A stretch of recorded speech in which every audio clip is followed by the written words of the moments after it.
Hey there, how you doing? Charlie Winters here with horse racing and football selections for Saturday the 26th of October.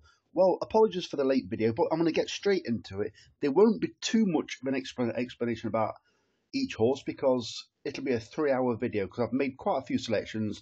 I've tried to have a good covering of Kelso, Cheltenham and Doncaster meetings. I think there will be a draw advantage at Doncaster, but I'll give you the reasons why I'm a little bit concerned. Kelso is quick ground, and I think it could be interesting. Well, sorry, it's good ground on a quick track. And Cheltenham. So let me get into it. So it's not going to be well organised because I hate how Bet365 display their bets. So I've literally got to go from top to bottom. So let me get into it. So it's going to be the football bet first, as you can see. So the first bet is it's a £5 over 2.5 goals treble, and it's a £2 over 3.5 goals treble. It's the same matches, and I'm going to show you the matches now. And this is the over 3.5 goals treble for £2 that you can see. This is the over 3.5 goal £2 treble you can see, and it's the same matches as I've just said for the £5 over 2.5 goals treble. So the first match is Sunderland versus Oxford. The second match is Brentford versus Ipswich. And the third match is Man City versus Southampton. There's more to this bet because I normally stake a tenner. So as you're well aware, I've staked £5 over 2.5 goals treble, and so far £2 over 3.5 goals treble. There's a final £3, and hopefully it's next. It probably isn't going to be. There's your £5 over 2.5 goals treble.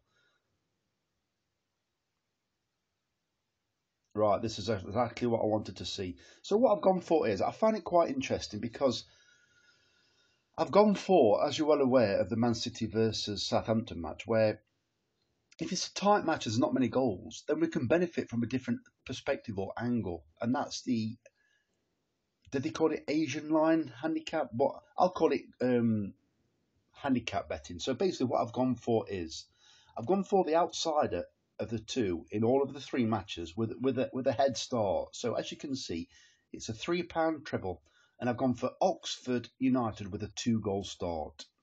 So if the match is 2-1 to Sunderland, not only have you got your over 2.5 goals bet up, but you've also got the Oxford United bet up because it means they've actually won 3-2 on the mythical kind of betting. So the next one is Southampton with a 3-goal start at 10 to 11, which I thought weren't bad, but I was tempted to click the 4-goal, which was 4 to 9, I think.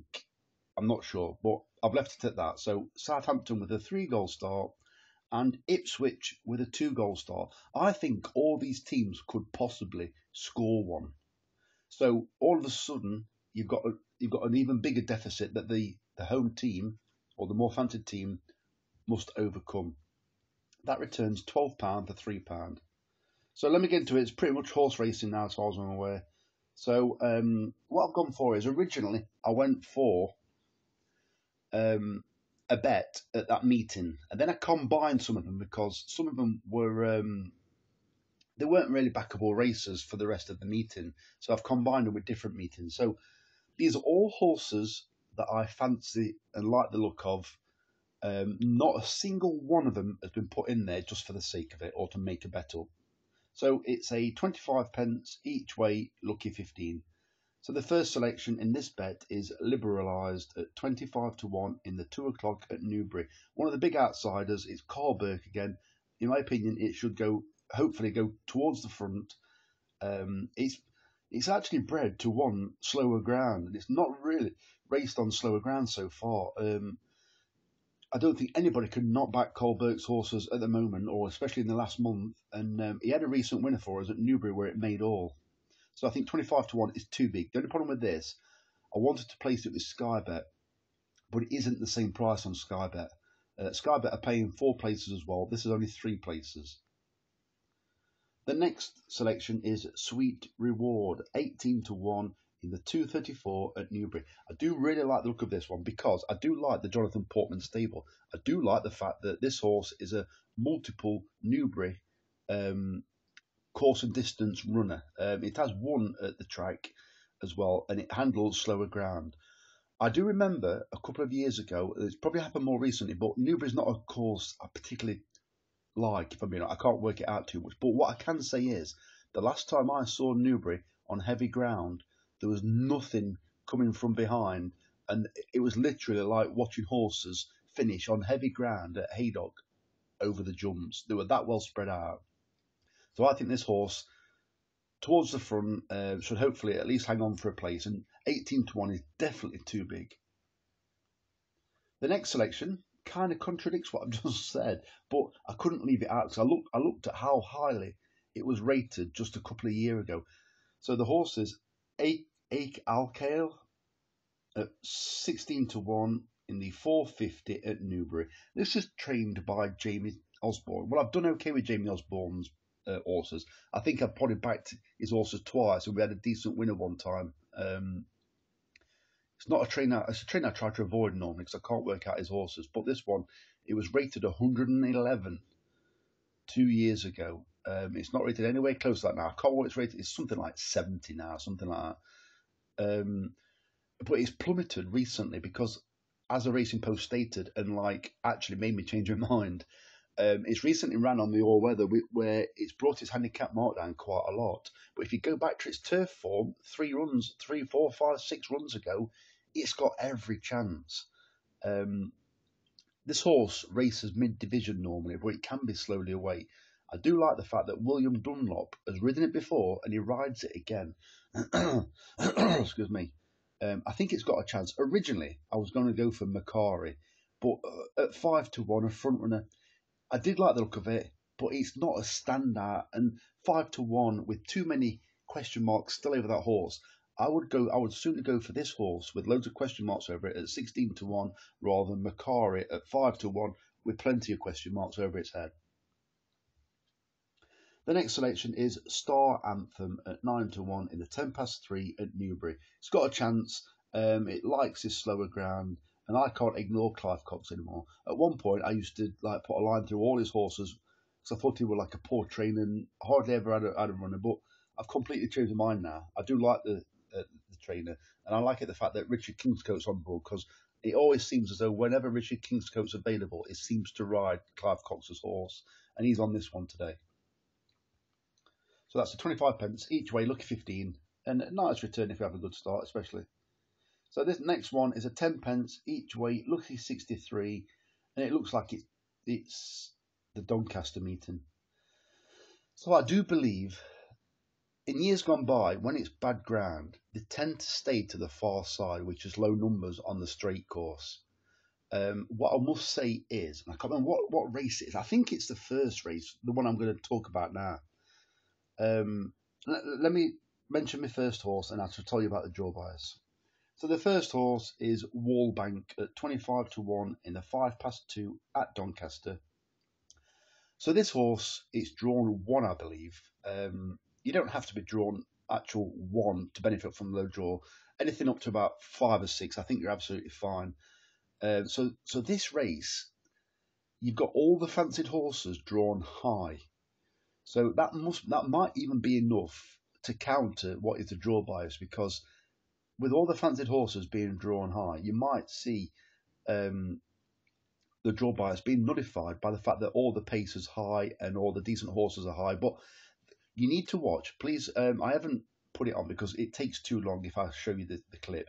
Go to racingtv.com, type Wallbank in, and watch its last run at Catterick. They went very quick at Catterick to start off with because they all wanted to bag that near side rail when they come over, and it were like a bit like you could see the horse like, what's going on? This is too quick. We're too quick. And then all of a sudden, once it turned the bend, it was running into horses. As in, I think personally that this race, it wanted to win maybe this race more than the last race. Let's put it that way. You need to watch the race, then you'll understand. And it kept. When it showed you the side angle, you could see the horse, it actually looked as though it was going okay. And then, it just kept running It kept running in behind horses. Well, 25 to 1, in my opinion, is completely wrong. And I can also tell you that I do fancy quite a few of Amo Racing's George Bowie and Billy Loughnane horses at this meeting. 25 to 1 is too big. The next selection is another Amo Racing horse. It's Mr. Allen at 18 to 1 in the 3:15 at Doncaster. This horse loves slow ground. It attempted to win a race. I think it's won 3 times already last time at Nottingham. Didn't win it, ran okay, but I think the ground is perfect for this horse. It's what is it, soft ground. I just think it got stuck in the mud. Stuck in the.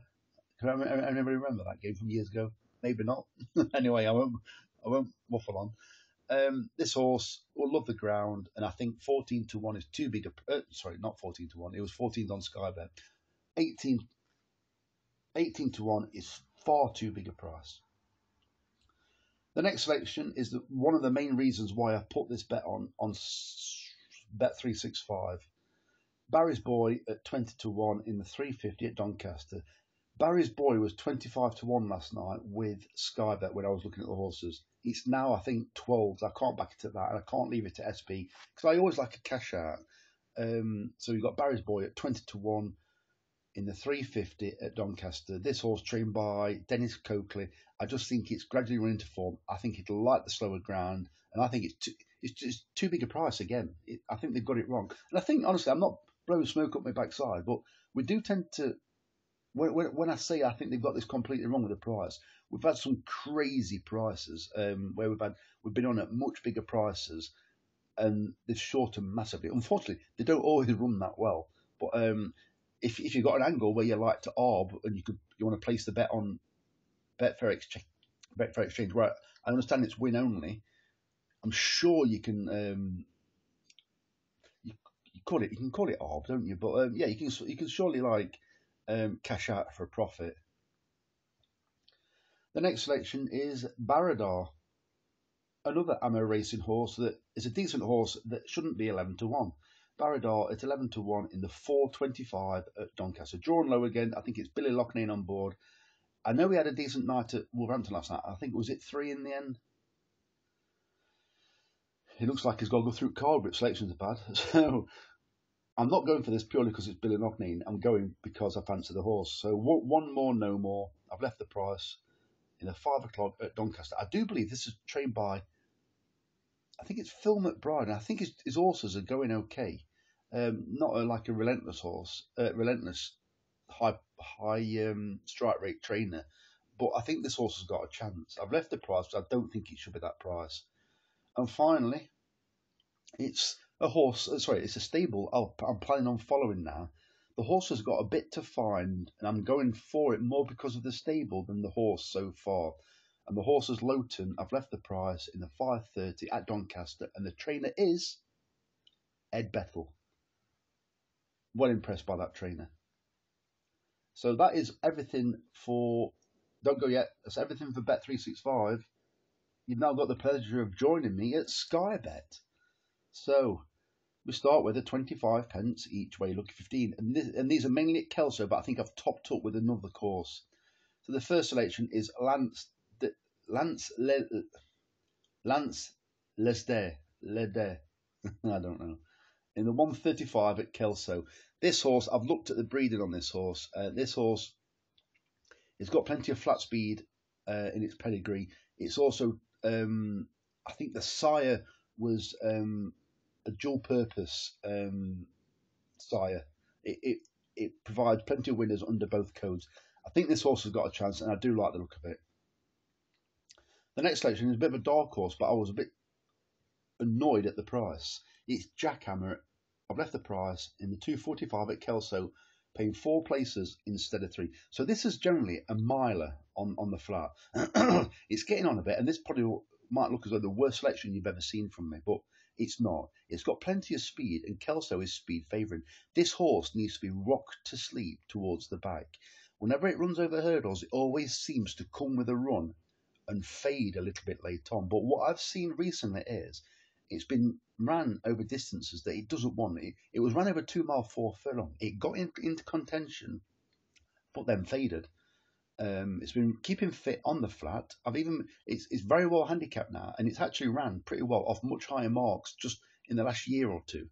So I think this horse could minimum sneak a place at what should be a big price. But the reason why it's not is possibly because Diane Sayer might be going for a double because she's got the favourite. I think it's in the next race, so she might be looking for like a double. But that's also slightly like influenced my selection with this one. But I do see a massive angle with this where even if they go too fast, it could be sat towards the bike, picking them off late.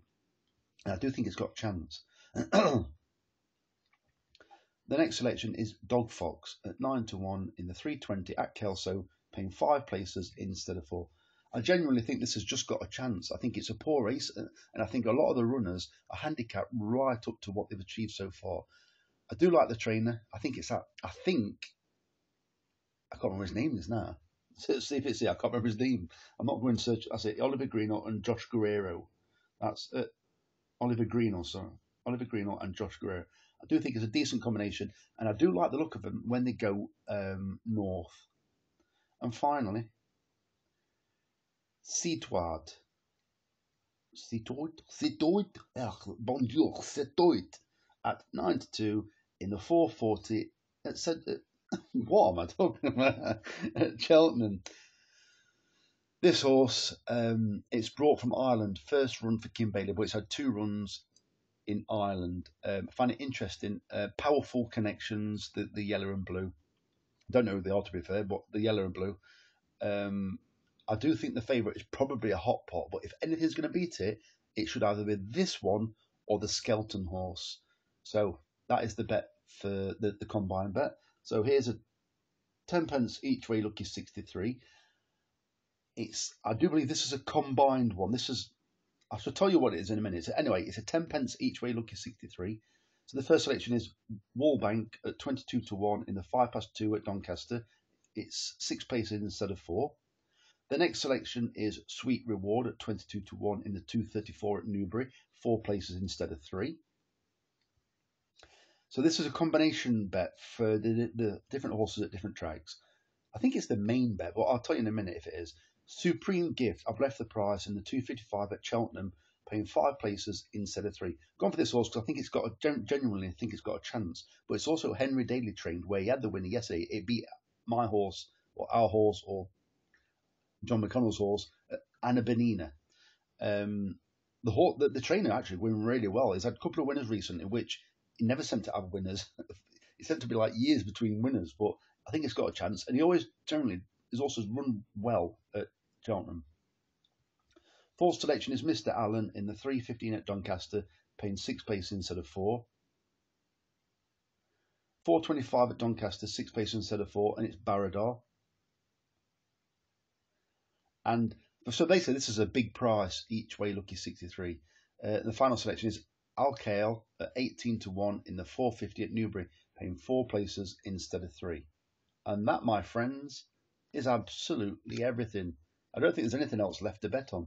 So if you give me a like, a subscribe, or a share, or a comment, I'd really appreciate it. I don't know how long this video is, but I've now got 7% battery from 15. So I've been chattering for a while. So if you give me a like or subscribe, I'd really appreciate it. Let's have a bit of luck. So the very best of luck. Charlie Winters, over and out. Cheers, mate.